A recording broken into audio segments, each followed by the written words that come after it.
नमस्कार दोस्तों, हाल ही में आपने हर न्यूज चैनल और अखबार में सुना होगा कि भारत अब दुनिया की चौथी सबसे बड़ी अर्थव्यवस्था बन चुका है और दावा ये है कि हम जल्दी ही तीसरे नंबर पर भी पहुंचने वाले हैं। जापान को पीछे छोड़कर दुनिया की चौथी सबसे बड़ी अर्थव्यवस्था बन गया है। 2028 तक भारत जर्मनी को भी पीछे छोड़कर तीसरी सबसे बड़ी अर्थव्यवस्था बन सकता है। तो दिन दूर नहीं जब भारत $5 ट्रिलियन की इकोनॉमी बन जाएगा। $4 ट्रिलियन की इकोनॉमी सुनकर गर्व होना स्वाभाविक है, लेकिन सवाल ये है कि क्या ये जीडीपी ये ग्रोथ वाकई देश के 144 करोड़ लोगों की तरक्की को दिखाती है? खाना वाना हो जाता है रोज? जी को मांग के कभी कभी खाते हैं तो खाते हैं, मतलब और खाने पीने ऐसे पड़े 8 दिन से मेरे बच्चे भूखे पड़े हैं, मैले से मांग के बच्चों को दे देते हैं। और अगर भारत इतना ही आगे बढ़ चुका है तो फिर 80 करोड़ लोगों को मुफ्त अनाज पर क्यों निर्भर होकर जीना पड़ रहा है? और क्यों लाखों परिवार आज भी 2 वक्त की रोटी के लिए संघर्ष कर रहे हैं? और क्यों जब भारत से कम जीडीपी वाले देश अपने नागरिकों को बेरोजगारी भत्ता दे रहे हैं और मजबूत सोशल सिक्योरिटी देते हैं, हम आज भी इन बुनियादी सुविधाओं में इतने पीछे हैं? और क्यों लोग इस जीडीपी को असल में अडानी अंबानी की जीडीपी बता रहे हैं? हमारे देश में बिलियनियर जो है वो हमारी जनसंख्या के हिसाब से बहुत ज्यादा है। सवाल है कि ये बिलियनियर जो है वो जिस तरीके से बिलियनियर बने हैं वो देश की अर्थव्यवस्था के लिए घातक है। तो क्या ये 4 ट्रिलियन की इकोनॉमी वाकई देश के आम नागरिकों की जिंदगी का रिफ्लेक्शन है, या फिर ये सिर्फ एक चमकदार नंबर है जो करोड़ों गरीब भारतीयों के आंसुओं का कोई हिसाब नहीं रखता? 60% इंडियन फैमिली साहूकार से पैसा लेती हैं शादी के रस्मों के लिए, और कई बार ऐसी फैमिलीज पैसा वापस चुका नहीं पाती हैं, बंधुआ मजदूर बनकर रह जाते हैं। आज की इस वीडियो में हम बात करेंगे भारत की असली जीडीपी की, वो जीडीपी जो सरकारी आंकड़ों में तो दिखती है लेकिन सड़क, खेत, मजदूर और भूखे पेटों में कहीं खो जाती है। और जानेंगे कि देश की असली आर्थिक तस्वीर क्या है और इस $4 ट्रिलियन की इकोनॉमी का असल फायदा किसे मिल रहा है।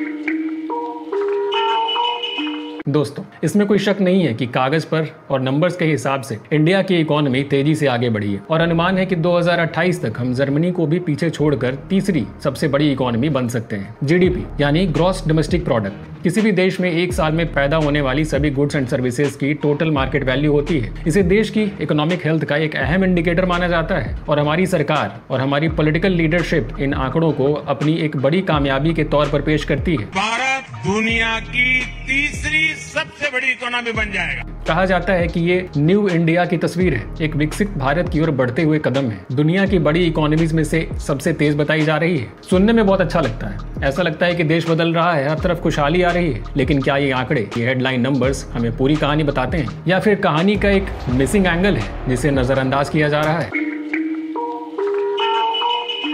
चलिए अब उस भारत की बात करते हैं जो शायद इन हेडलाइन नंबर्स की चमक में कहीं खो जाता है। वर्ल्ड बैंक की अक्टूबर 2024 की एक रिपोर्ट के मुताबिक भारत में आज भी लगभग 12 करोड़ 90 लाख लोग एक्सट्रीम पॉवर्टी यानी अत्यंत गरीबी में जी रहे हैं और $2 यानी 180 रुपए प्रतिदिन की आमदनी से भी कम पर गुजारा कर रहे हैं। और अगर हम पॉवर्टी लाइन को थोड़ा और बढ़ाकर करीब $60 प्रतिदिन यानी 575 रुपए के आसपास कर दें, जो मिडिल इनकम कंट्रीज के लिए एक पैमाना माना जाता है, तो वर्ल्ड बैंक की ही रिपोर्ट बताती है कि इस रेखा के नीचे रहने वाले भारतीयों की संख्या साल 1990 के संख्या के मुकाबले भी ज्यादा हो गई है, जिसका एक बड़ा कारण बढ़ती हुई आबादी माना जा रहा है। हमारा देश यानी भारत पूरी दुनिया में सबसे बड़ा देश बन गया है, लेकिन जीडीपी के मामले में नहीं। भारत पूरी दुनिया में जनसंख्या के मामले में वर्ल्ड चैंपियन बन गया है, नंबर 1 बन गया है। सरकारी आंकड़े खुद बताते हैं कि प्रधानमंत्री गरीब कल्याण अन्न योजना यानी PMGKAY के तहत 81 करोड़ 35 लाख लोगों को सरकार की तरफ से मुफ्त अनाज दिया जा रहा है और स्थिति में सुधार न होता देखकर इस योजना को अगले 5 सालों के लिए बढ़ा भी दिया गया है। जरा सोचिए, देश की 140 करोड़ से ज्यादा आबादी में 80 करोड़ से ज्यादा लोग फूड सिक्योरिटी के लिए सरकारी मदद पर निर्भर हैं। यह आंकड़ा दिखाता है कि एक बहुत बड़ी आबादी आज भी वल्नरेबल है और आर्थिक रूप से इतनी भी सक्षम नहीं कि अपने लिए 2 वक्त की रोटी का इंतजाम खुद कर सके।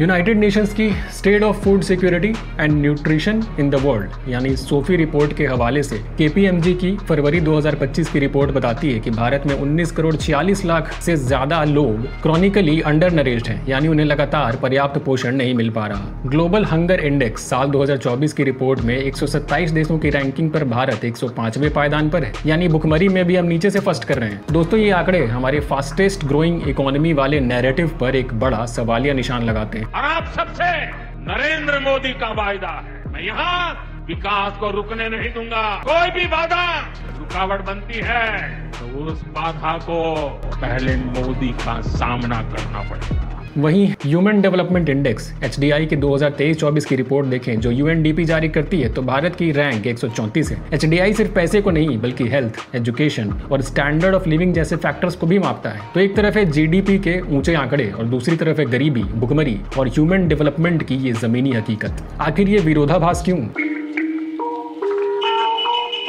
इस विरोधाभास को समझने के लिए हमें देखना होगा कि देश में जो वेल्थ क्रिएट हो रही है वो आखिर जा कहां रही है। वर्ल्ड इनइक्वालिटी लैब, जिसमें थॉमस पिकेटी जैसे जाने माने इकोनॉमिस्ट शामिल हैं, उनकी साल 2022-23 के आंकड़ों पर आधारित रिपोर्ट चौंकाने वाली है। इस रिपोर्ट के मुताबिक भारत के टॉप 1% अमीर लोगों के पास देश की कुल दौलत का 40% से ज्यादा हिस्सा है और देश की कुल सालाना आय का 22.6% हिस्सा भी इन्हीं टॉप 1% अमीरों की जेब में जा रहा है। ये आंकड़े ब्रिटिश राज के समय से भी ज्यादा असमानता दिखाते हैं और उससे भी ज्यादा खतरनाक है, क्योंकि ब्रिटिश राज में कम से कम लोगों को पता तो था कि अंग्रेज हमारा खून पी रहे हैं, लेकिन आज के समय में इस बिलियनर राज में तो आम लोगों को पता ही नहीं है कि सच्चाई क्या है। दोस्तों अब जरा गौर से सुनिए, क्योंकि ये आंकड़े सिर्फ नंबर्स नहीं है, ये हमारे देश की दौलत की कहानी कहते हैं और ये भी कि ये किन किरदारों के इर्द गिर्द घूम रही है। फोर्ब्स इंडिया रिच लिस्ट 2024 हमें कुछ ऐसे नामों से मिलवाती है जो अक्सर खबरों में रहते हैं, लेकिन उनकी असल फाइनेंशियल ताकत शायद हम पूरी तरह इमेजिन भी नहीं कर सकते। सबसे पहले बात करते हैं मुकेश अंबानी की, रिलायंस इंडस्ट्रीज लिमिटेड के चेयरमैन। एक ऐसा नाम जो भारत के बिजनेस लैंडस्केप में दशकों से छाया हुआ है। पेट्रोकेमिकल से लेकर टेलीकॉम में जियो के जरिए क्रांति लाने वाले और रिटेल में अपनी पकड़ मजबूत करने तक मुकेश अंबानी का साम्राज्य हर दिन विशाल होता जाता है। ऐसा लगता है कि जियो धन धनाधन बोलकर इन्होंने पूरे देश का धन ही अपने पास रख लिया हो और इनकी नेटवर्थ लगभग 119.5 बिलियन डॉलर्स, जी हाँ, करीब 10 लाख करोड़ रुपए।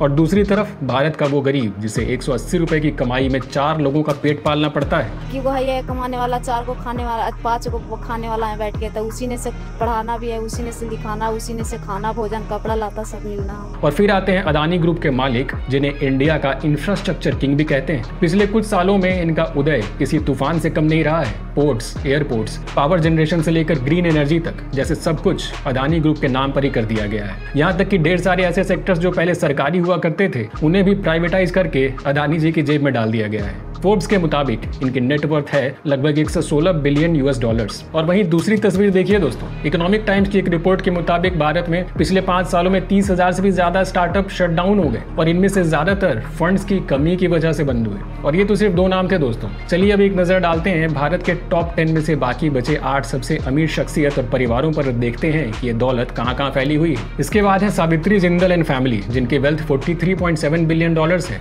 ओपी जिंदल ग्रुप, जिनका परिवार स्टील, एनर्जी और इंफ्रास्ट्रक्चर में एक बड़ा नाम है। उसके बाद Shiv Nadar, wealth 40.2 billion dollar, Bharat के IT रिवॉल्यूशन के पायनियर और HCL टेक्नोलॉजीज के फाउंडर। इसके बाद Dilip Shanghvi, wealth 32.4 billion dollar, pharmaceutical जगत के एक self made billionaire, Sun Pharmaceuticals के मालिक। इसके बाद है Radha Kishan Damani, wealth 31.5 billion dollars, retail के साइलेंट किलर और डी मार्ट के फाउंडर। इन्होंने अपनी मिडास टच से डी मार्ट को भारत के सबसे सक्सेसफुल रिटेल चेन में से एक बना दिया। इसके बाद Sunil Mittal and family, wealth 30.7 billion dollar, भारतीय एंटरप्राइजेस के चेयरमैन, जिसका एयरटेल भारत में ही नहीं बल्कि अफ्रीका में भी टेलीकॉम का एक बड़ा नाम बन चुका है। और उसके बाद Kumar Mangalam Birla, wealth 24.8 billion dollars, Aditya Birla group के चेयरमैन, एक लेगेसी को आगे बढ़ाते हुए। और उसके बाद Cyrus Poonawalla, wealth 24.5 billion, vaccine king of India, Serum Institute of India के फाउंडर। पैंडेमिक के दौरान इनकी कंपनी लोगों को वैक्सीन लगा करके अमीर होती चली गई और उस वैक्सीन के असर को लेकर लोगों के मन में आज भी सवाल है,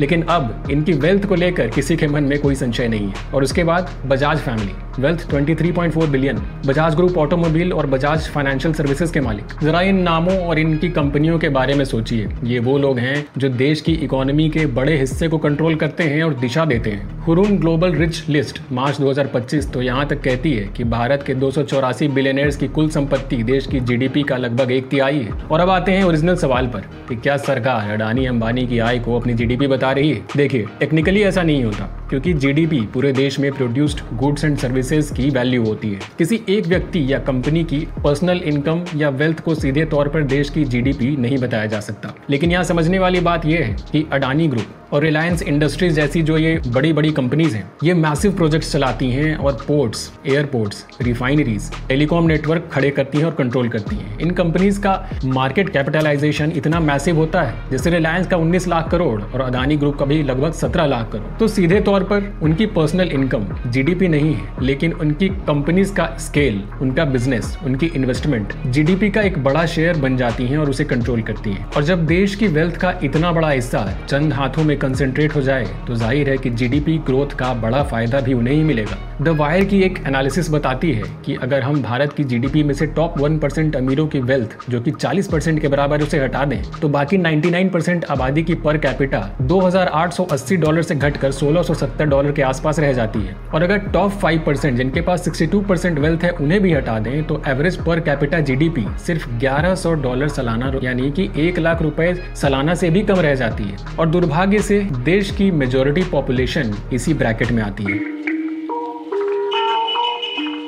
तो सवाल ये उठता है कि ये जो जीडीपी ग्रोथ हम देख रहे हैं क्या इसका फायदा समाज के हर तबके तक पहुंच रहा है? एक्सपर्ट ने इसे के शेप्ड रिकवरी कहा है, जहां इकोनॉमी का एक हिस्सा अमीर लोगों और बड़ी कॉरपोरेशंस को तो तेजी से ऊपर ले जाता है, जबकि दूसरा हिस्सा यानी गरीब और मिडिल क्लास लोग और स्मॉल बिजनेसेस को नीचे की तरफ धकेलता है या फिर स्टैग्नेंट रख देता है। भारत की इकोनॉमी ज्यादातर कैपिटल इंटेंसिव सेक्टर्स पर निर्भर होती जा रही है, जैसे कि IT, फाइनेंस, ई-कॉमर्स और बड़ी कॉर्पोरेट जायंट्स। ये सेक्टर्स जीडीपी में बड़ा कंट्रीब्यूशन तो करते हैं लेकिन उतने जॉब्स नहीं क्रिएट करते जितने की जरूरत होती है। दूसरी तरफ एग्रीकल्चर, जिसमें देश की करीब 50% वर्कफोर्स लगी है, उसका जीडीपी में कंट्रीब्यूशन लगभग 18% के आसपास है। और इनफॉर्मल सेक्टर, जहां करोड़ों लोग काम करते हैं, वहां वेजेस स्टैग्नेंट है और सोशल सिक्योरिटी ना के बराबर है। तो क्या ये इकोनॉमिक मॉडल सस्टेनेबल है? क्या ये निष्पक्ष है? जब देश की तरक्की का मतलब सिर्फ चंद लोगों की तिजोरियां भरना हो तो क्या हम उसे सच में देश की तरक्की कह सकते हैं?